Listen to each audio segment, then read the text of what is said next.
సుబ్రహ్మణ్య కార్తికేయ నమోస్తుతే. ఓం సుబ్రహ్మణ్యేశ్వర స్వామి దేవత నమోస్తుతే. ఈ నెల శుక్రవారం నాడు షష్ఠి పడింది. ఆషాఢ మాసంలో వచ్చేటువంటి షష్ఠి నాడు అందరూ శుక్రవారం కలిసింది. చాలా విశేషమైన రోజు. దీన్నే స్కంద షష్ఠి అంటారు.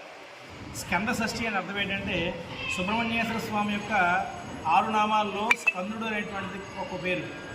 ఆ స్కంద షష్ఠి అంటే విశేషమైనటువంటి రోజు. ఎందుకంటే ఆషాఢ మాసం అంటేనే స్వామివారికి ప్రీతికరమైనటువంటి నెల. ఆ ప్రీతికరమైన నెలలో వచ్చేటువంటి ఈ షష్ఠి, శుక్రవారం వచ్చే షష్ఠి అనేటువంటి స్కంద షష్ఠి అంటారు.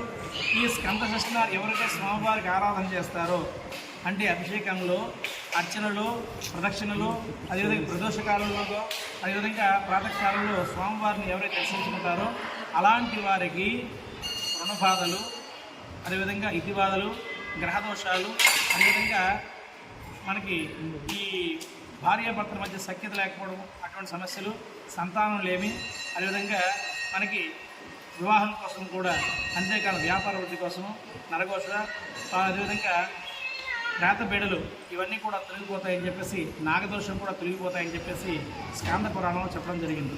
కాబట్టి ఈ సుబ్రహ్మణ్యేశ్వర స్వామి యొక్క ఆరాధన కోసం చేసే వాళ్ళకి, అదేవిధంగా గ్రహ పరిస్థితులు అనుకూలంగా ఉండేవారి కోసం ఈ స్కందషష్ఠి అనేటువంటిది ఎంతో విశేషంగా ఉపయోగపడుతుంది.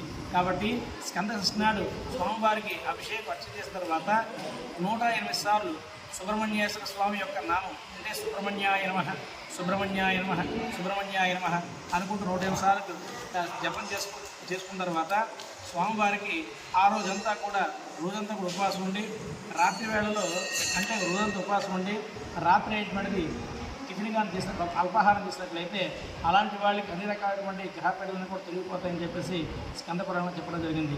నమో సుబ్రహ్మణ్యాయ నమస్తే.